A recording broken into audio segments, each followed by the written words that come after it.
Raphael Signs, where we transform your everyday moments into extraordinary memories with our bespoke mug printing services. Whether you are looking to immortalize a cherished photo, celebrate a special occasion, or promote your brand with a personal touch, our high-quality custom printed mugs are the perfect solution, which are ideal for gifts and corporate giveaways. Choose Raphael Signs for your mug printing needs. Call us now on the number on your screen for a free quotation, or visit us at 91 Livingston Avenue, corner 8th Street, Shilo Building, Harare, Zimbabwe.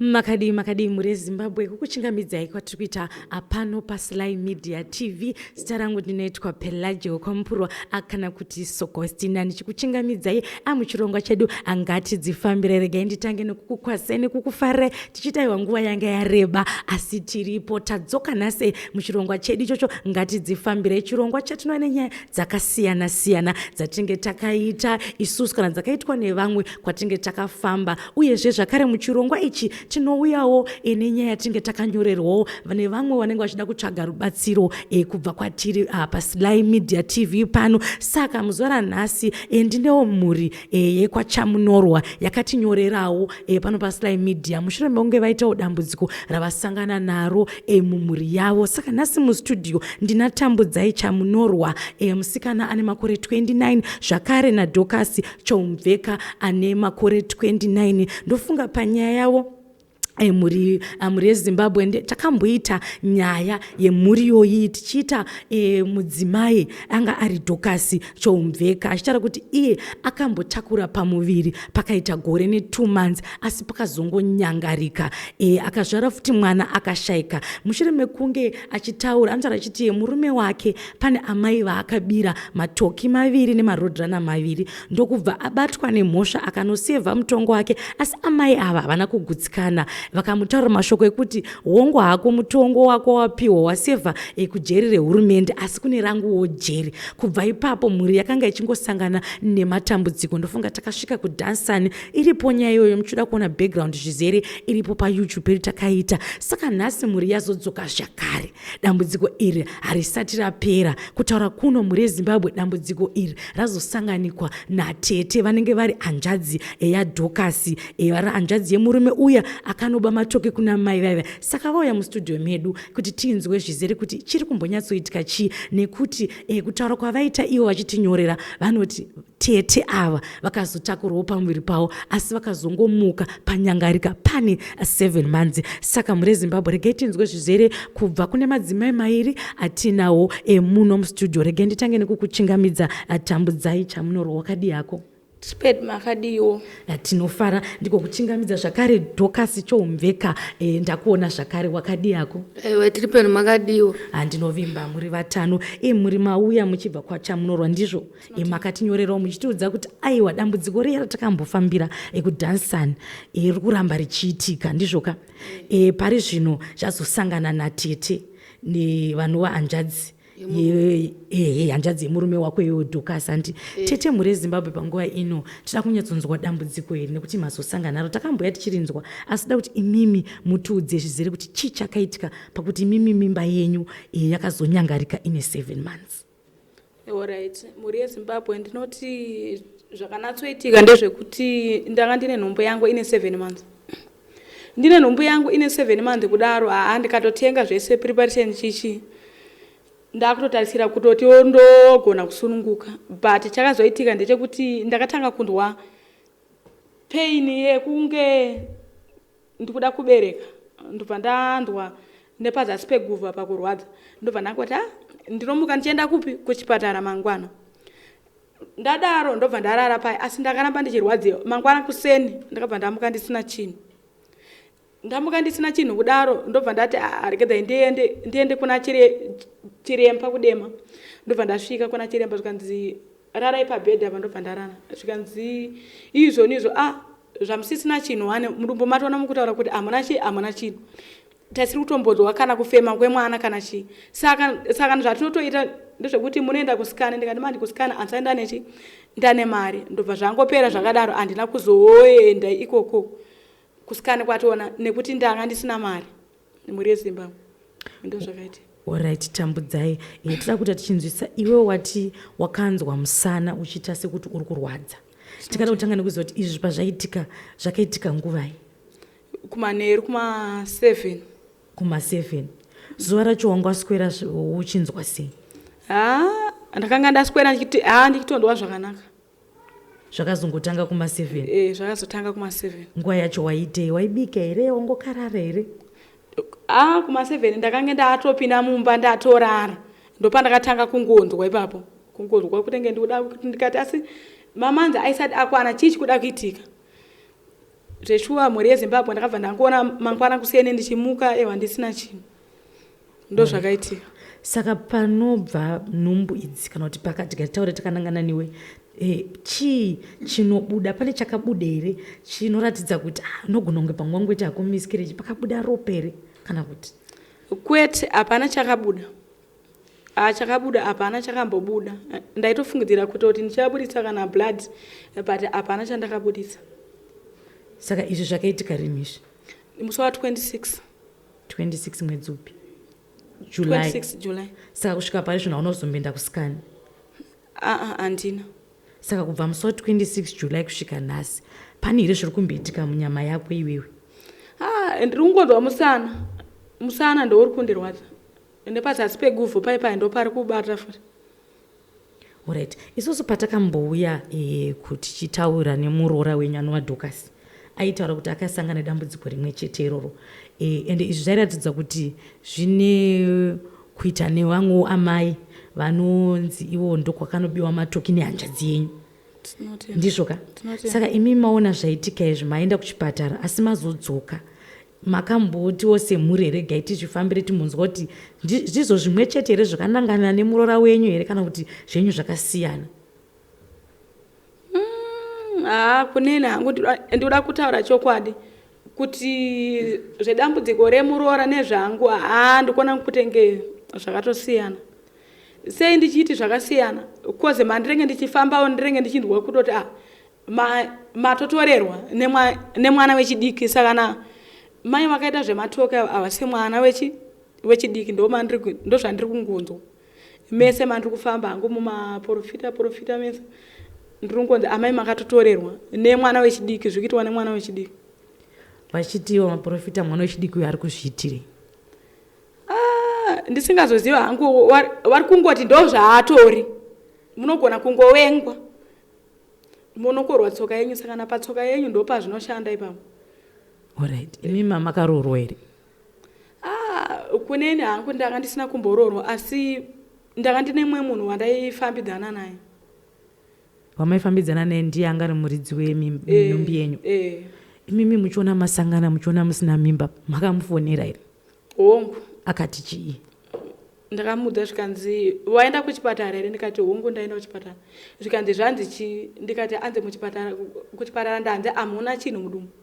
Musisina chinhu. Zvikanzi kuonogoti hamusina chinhu sei imo mudumbu maitamba nguva izi? Ndobva ndati handizivi. Apa pazvaitika zvese mamuri mese kana kuti mamasiyana zvinhu? Aiwa, ndakangozofona ndichida kumuzivisa kuti dumbu rere handisisina. Zvamukamuzivisa? Iye here akamboda kukutsanangura kuda kuzvifambira uchibvawo nekumhuri kwake ikoko kuti iye ambozvitsvagawo, nokuti ati mwana anga ari wakewo zvakare? Hapana zvawakambotaura pa. Hapana zvawakambotaura? Alright, tida kumbosvika kune muroora wenyu Dorcas. Iwewe takamboya tikataura newe, ende dambudziko rimwe chete iri rakaitika kwauri, iwo yako yakanyangarika ine gore netumanzi, ndizvo? Mwana achizoshayika. Kubva patakataura newe toda kumbonzwisa kuti upenyu hwamamuchirarama iwo makamira sei muriko kudhanisana? Upenyu hwatikurarama kurwadza, hatinangana pekutangira izvo. Saka takutotya madzimai kutakura pamwiri. Taona kuti tinotosangana takatakura pamwiri mwana ndiye anofa kana kuti amai ndiwo anofa, hatichatombozwa kuti tinoraramira kupi. Wakazombowana rubatsiro here iwewe wakanangana nenyaya iwe? Aiwa, hatisati. Ndakakusiya kapai uchitaura uchiti uda kuita pamuviri iwewe, uri kuda kubereka? Ipapa ndakatoona kuti hazviite, tinofa. Tinourayiwa, tinotopedza tadyiwa zvibereko zvacho. Alright. Saka amai ava pandakapisira kutaura nemi maita kuti amai ava vaitongobhejawo vachiringotaura zvavari kutaura izvozvo. Vari kutobheja kuti hanzi handife ndakabata chipenyu ndichatosara ndisina kana mwana kana wani.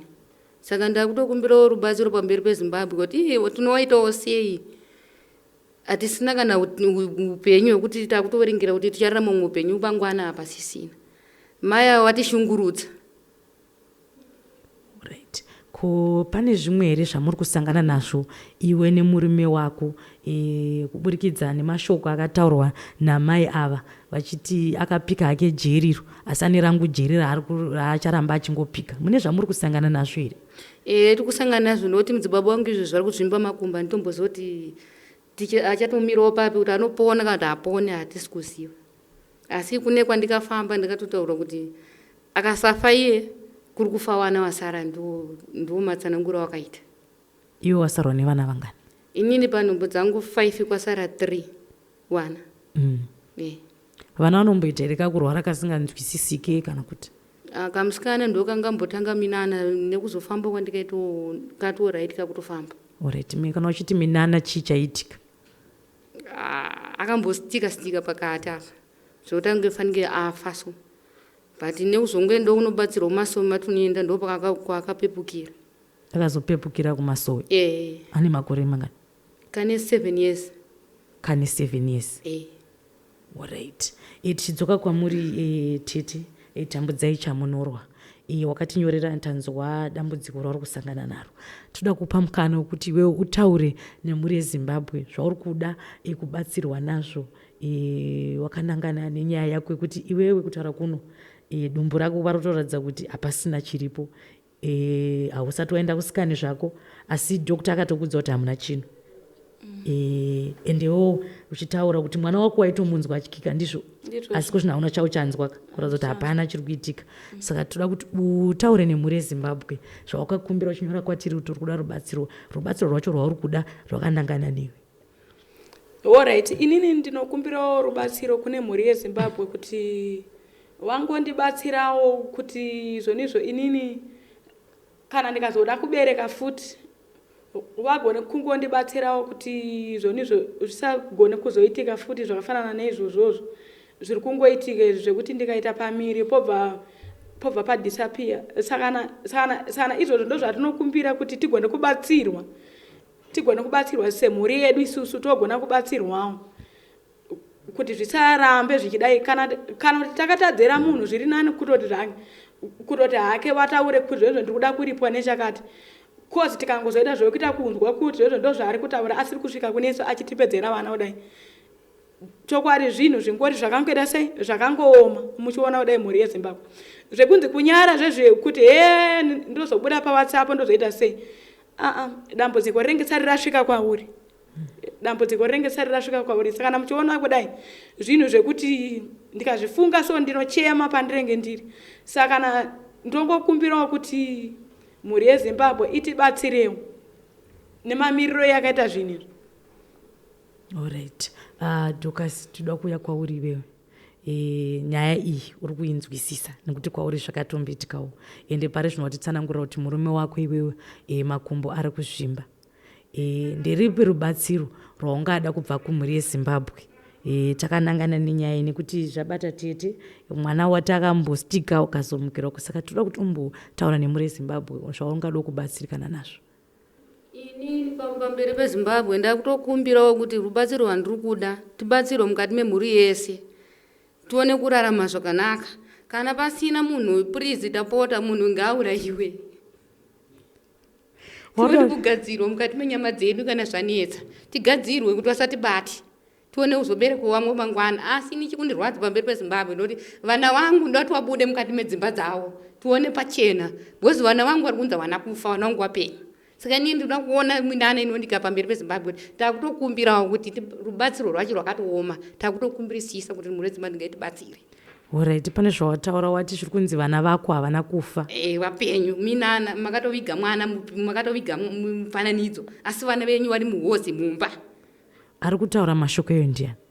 mashoko ari kufamba noti ndakatozvinzwa kwandikandombofamba nemufambo muhama dzangu pane vanongofamba vachingorasikirwa neikoko ndiwo wakanditsanangurira kuti amai vari kufamba kuti tanzoni ari kuita zvekutamba asi vana vake havana kufa vana vake ndindi kuchenge nditori nawo izvozvi chinenge chaitika ngazviitike asi takutongomuratidza kuti ndozviripo kana zvaramba takutobata mhuri yese takutouraya asi vana avo takutochemba pamhuri dzimwe ngavabude. Iwo vana wakatovaviga uchiona kuti ndaviga mwana wangu? Ndakatoviga ndichitoti ndaviga mwana pasi. Asi ava mai vari kuti vana vari muhosi? Vana vari muhosi. Ndo zvavari kutaura ndo zvavari kutaura. Kune vamwe vane kwandira vana kundibudira asi kune vamwe hama dzangu ndo mavari kubudira asi vana varipo. Imimi semhuri makambozama here kuenda kuna amai ava? Nekuti amai ava vari kuratidza kuti vari kutaura zviri kunzwikwa nemunhu wese, zviri kusvika futi kwamuri ndizvo? Makambozama here kuenda kwavari muchikumbira ruregerero? Ndakamboenda ndikakumbira regerero vakazviramba. Ndatoona kuti dambudziko harisi kupera, regai ndiende. Ndikasumuka inenzi baba vangu asi vakatirambira.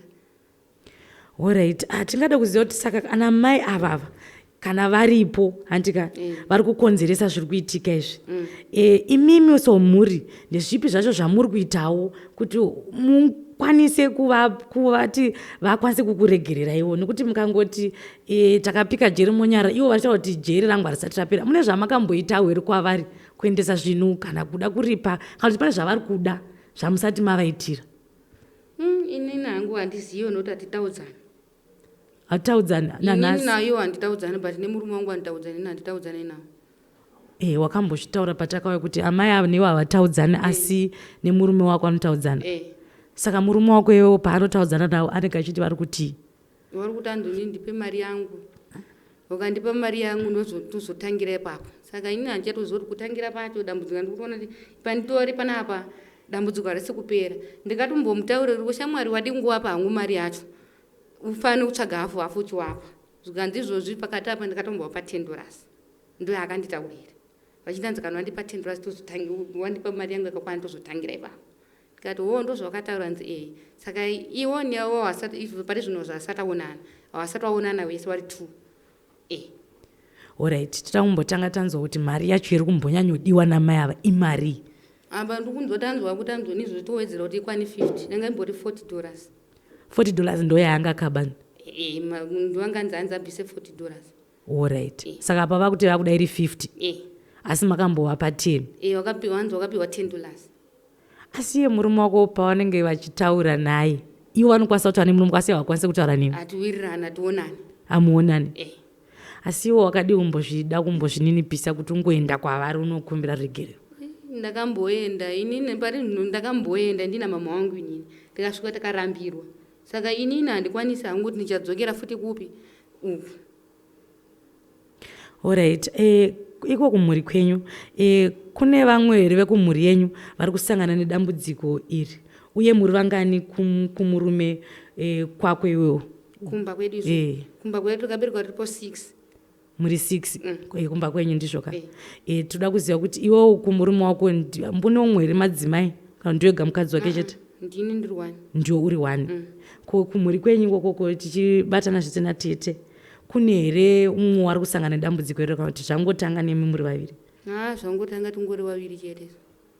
Vamwe vanotobata pamuviri vachitobereka vana asi zvangoenda kunewe natete? Alright. Tanzwa nyaya yenyu, mataura kuti mimi muri kuda kubatsirikana nekuda kwedambudziko ramuri kusangana naro. Muri Zimbabwe ndiyo mhuri yatanga tinayo kwachamunorwa vari kuitawo dambudziko rekuti vari kuti vakatakura pamuviri panonyangarika, asi iwo mataura ari kuita ndekuti murume waDhokasi watinaye muno akabawo matoki kuna vamwe mai. Amai ndobva vataura kuti iwewo wakapika jeri rehurumende asi kune jeri rangu, jeri ravo mai ava ndofunga ndo richiri kuda kuripwa. Saka mhuri iyi yatambura iri kuda kubatsirikana. Amai vari kunzi vari kuda mari yavo inokwana kuita iyo $50 hanzi tozotangira ipapo ndizvoka? saka tinongochema kwamuri mhuri yezimbabwe kune vachada kubatsira mhuri iyoyi munogona kundibata panhamba dziri paskrini kana nhamba dzavo munokwanisa kuvabata kuti muvabatsire vabatsirikane kuti zvisarambe zvichiitika mukati memhuri yavo. Regei tikutende mhuri yezimbabwe nekuona chirongwa ichochi ngatidzifambirei. Kune vanoda kuti zvakare rubatsiro munongotinyorera panhamba dzangu dziri paskrini munotibata. Zvakarewo kana kwaitika nyaya dzinotyisa dzamunenge muchida kuti tikavhika munongondibata nhamba idzo dzaSokostina ndinosvikawo tichikavha nyaya idzodzo chizoya zvakare nadzo pano pachirongwa chedu ngatidzifambirei. Until we meet next time ngatisanganeni zvakare chisarai zvakanaka. Handini wenyu Pelagia Kwampuro kana kuita Sokostina. Come to Raphael Signs, where we transform your everyday moments into extraordinary memories with our Backspoke mug printing services. Whether you are looking to immortalize a cherished photo, celebrate a special occasion, or promote your brand with a personal touch, our high-quality custom printed mugs are the perfect solution, which are ideal for gifts and corporate giveaways. Choose Raphael Signs for your mug printing needs. Call us now on the number on your screen for a free quotation, or visit us at 91 Livingston Avenue, corner 8th Street, Shilo Building, Harare, Zimbabwe.